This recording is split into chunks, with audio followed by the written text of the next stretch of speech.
Welcome to today's deep dive.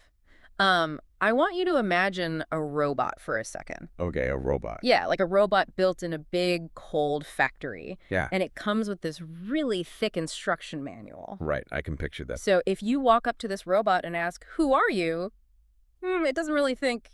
No, it just does what it's programmed to do. Exactly. It just opens the manual and reads. It says, "Hello, I am Robot 5000. I am made of metal. I live in the factory." Wow, yeah. That is a very clear picture. And I mean, it feels completely stiff. There's no warmth, no feeling, no real human connection there at all. Right. But here's the crazy thing. When someone walks up to us and says, "Tell me about yourself," in English, we often do the exact same thing. We really do. We instantly become that robot. Yeah, we completely forget that we are interesting human beings. We just start reading this invisible manual in our heads. It's so true. And well, welcome to today's deep dive. We have a very clear mission today. We want to help you, the listener, learn how to introduce yourself in English. Which is so important. It is. But more importantly, we want to help you do it without sounding like you are reading from a beginner's textbook. Because let's be honest, this is such a common struggle, right? Oh, absolutely. You can study for years, you can have wonderful grammar, you can know thousands of vocabulary words. But the moment you go to a party or maybe start a new job and someone says, "So tell me about yourself," poof. Poof, your brain just disappears. Yeah, you just freeze up entirely. It's a moment of pure panic for so many people. And there's a good reason for it, honestly. Textbooks are designed to teach us correct grammar. They give us very strict rules. Right, lists of words. Exactly. Long lists of vocabulary words to memorize. But they don't really teach natural, everyday conversation. Mm. So our goal today is to learn simple English that actually feels like the real you. Okay, let's unpack this step by step. So today we are going to explore why we freeze up in the first place.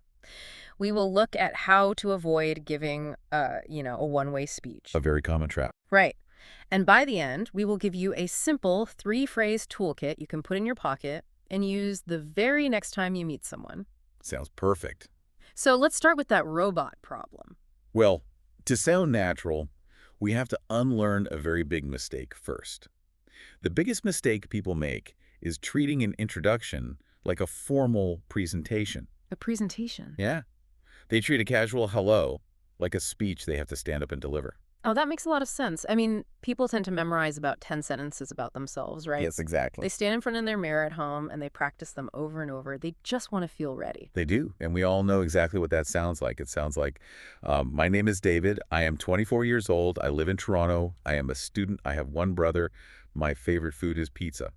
Oh man, every time I hear someone do that, I feel like I'm giving them a spoken exam or something. Right. I just want to grade them and say, "A plus, very good job." And that is exactly the trap, because every single sentence in that list is grammatically perfect. Every word is correct. Right. But it isn't a conversation. In a real-life situation, the person standing in front of you probably already knows your name. Usually, yeah. And they certainly don't need your entire life story all at once. Okay, I am going to push back on this just a little bit, though. For anyone listening who is learning English, isn't it actually a good thing to be prepared? Well, Like, if I am incredibly nervous about speaking a new language, shouldn't I just tell the other person everything right away? That way they know who I am and I don't have to worry about what to say next. I completely understand why it feels that way. Having a memorized script feels very safe. Yeah, it does. You don't have to think on your feet, but it actually ruins the interaction. A real conversation is never a speech. A real conversation is a back-and-forth exchange. All right, back and forth. Think of it like playing a game of catch with a baseball. You throw the ball to your partner, and then you have to wait for them to throw it back. I love that.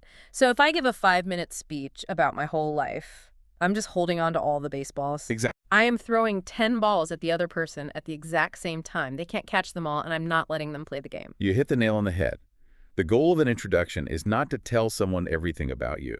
The real goal is to give them one interesting piece of information. Just one. Just one. Mm-hmm. And then you stop talking and let the other person ask a question. Okay, let's slow down and really look at how this works in practice. How do we actually do this in real life?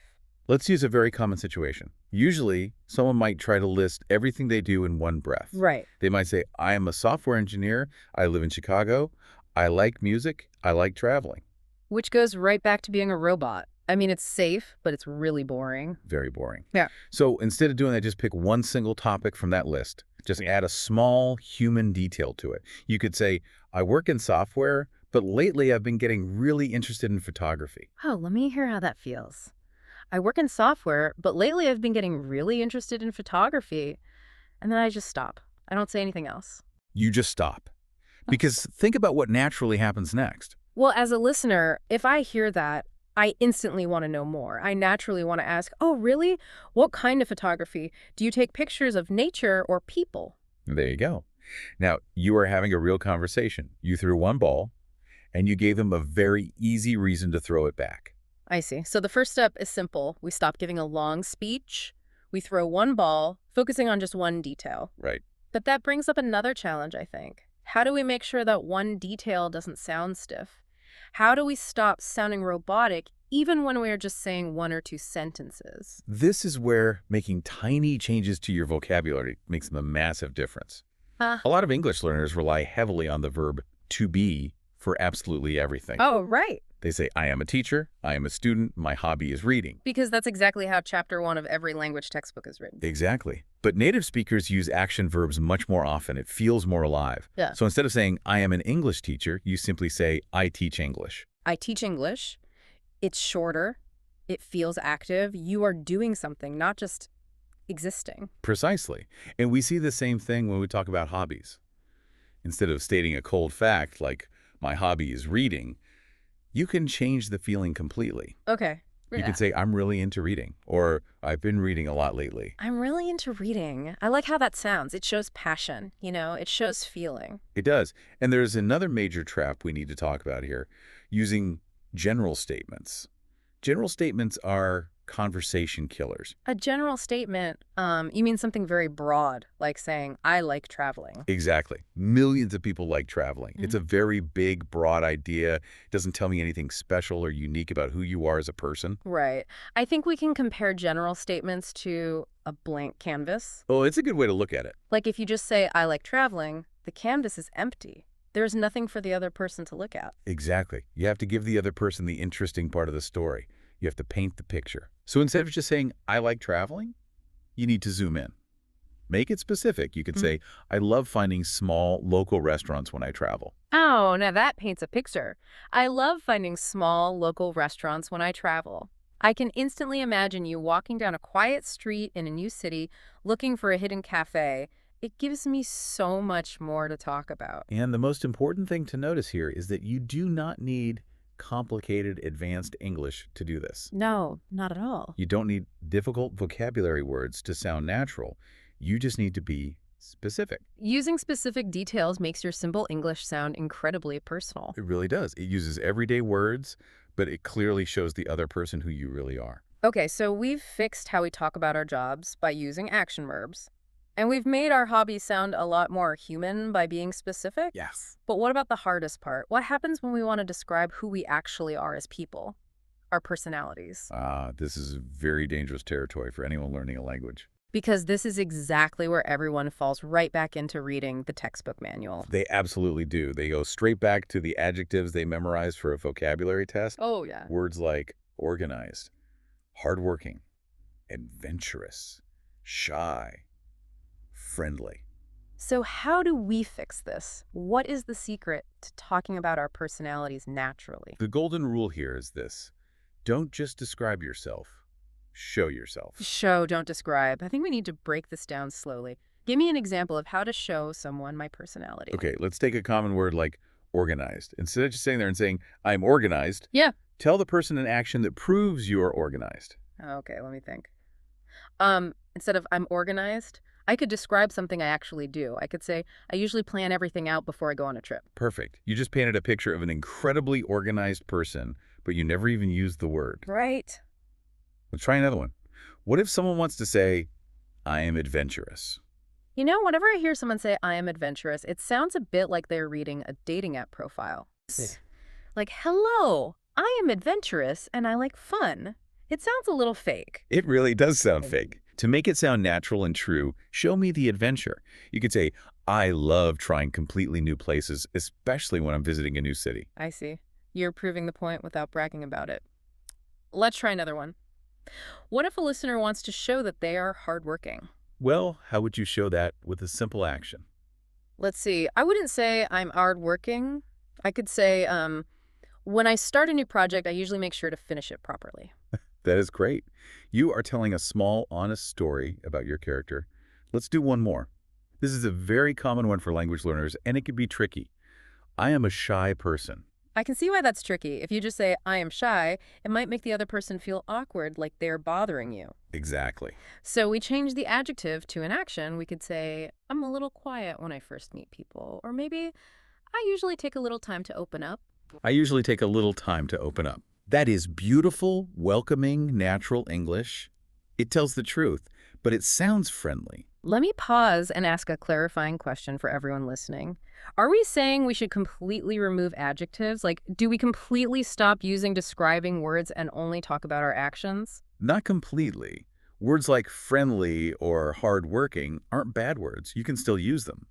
But relying on an action or a specific example is what makes you truly interesting to talk to. It builds trust. That makes total sense. Anyone can just say, I am organized. But if you actually tell me how you carefully plan out all your weekend trips step by step, I believe you. It proves your personality. And it builds a real connection between two people, rather than just exchanging facts. This is incredibly helpful. So we know we shouldn't give a long speech. We know we need to use specific details. And we know we should show our personality through actions. Right. Now let's give everyone a practical toolkit to make this easy. Yes, if you want to sound instantly more natural, there's a simple 3-phrase toolkit I always recommend to learners. You can put these phrases in your pocket and use them right away. Let's go through these slowly so our listeners can practice. Let's start with phrase number 1. The phrase is, I've been getting into. I've been getting into. You use this phrase when you have recently become interested in something. It could be a new hobby, a new habit, something you started doing maybe a few weeks or months ago. Okay, so if I started cooking a lot last month, I wouldn't say my new hobby is cooking. I would say I've been getting into cooking. That's right. Or I've been getting into photography. Or I've been getting into reading history. It implies a process. It feels so much more natural than stating a cold fact about a hobby. Okay, so phrase 1 helps us talk about our hobbies in a natural way. But what if I want to describe my mood or my general personality without sounding too aggressive or boastful? That brings us to phrase number 2, which is incredibly useful. The phrase is, I'm pretty. I'm pretty. Now, we should clarify this. We aren't talking about being beautiful here, are we? No, not at all. In casual conversation, we use the word pretty to mean quite or fairly or a little bit. Oh, I see. It's a very natural way to describe yourself softly. It softens your statement so you don't sound too intense. So instead of shouting, I am easygoing with a loud, strong voice, I make it gentle. I say, I'm pretty easygoing. Yes, it instantly sounds relaxed and friendly. You could say, I'm pretty organized, or I'm pretty social unless I'm really tired. I'm pretty social unless I'm really tired. Yeah. That adds a nice bit of humor to the introduction. And it feels very human because nobody is exactly the same all the time. We all get tired. Which leads us perfectly to phrase number 3. This one is wonderful for talking about how you act in new situations. The phrase is, once I get comfortable. Once I get comfortable. This is a great way to explain how your personality changes over time. We all act a little differently when we first meet a stranger compared to how we act with our best friends. We definitely do. We are usually more careful at first, a bit more quiet. So using this phrase, I could say, I am a little quiet at first, but once I get comfortable, I talk a lot. That is a perfect example. Or you could say, once I get comfortable, I start making jokes. It is a very open, friendly thing to share with someone. It tells the other person exactly what they can expect from you as they get to know you better. I really want to try this out. Let's do a live role play. I am going to describe myself right now using all 3 phrases from this toolkit. Let's see how casual and friendly it sounds when we put it all together in one short introduction. I love this idea. Let's hear it. Okay, here we go. Well, I'm pretty easygoing most of the time. Lately, I've been getting into baking my own bread on the weekends. I can be a little quiet at big parties, but once I get comfortable, I love telling long stories. That was fantastic. It's so smooth. It actually felt good to say. I didn't feel like a robot reading a textbook. It just felt like me. And as the person listening to you, I just learned 3 genuinely interesting things about you. I can ask you how the bread baking is going. I can ask about the parties. Right. I can ask what kind of stories you tell. You gave me so many easy opportunities to speak. Now we can have a real conversation. and neither of us had to memorize a script. So what does this all mean for you, the person listening right now, the very next time someone walks up to you and says, "Tell me about yourself"? Take a deep breath. Do not panic. Do not become the robot reading the instruction manual. Don't give a 5-minute speech. Don't list 10 random facts about your life. Just start with one small, specific detail, something you are interested in, something you've been doing lately. And most importantly, stop talking and let the other person ask a question. Let them play the game of catch with you.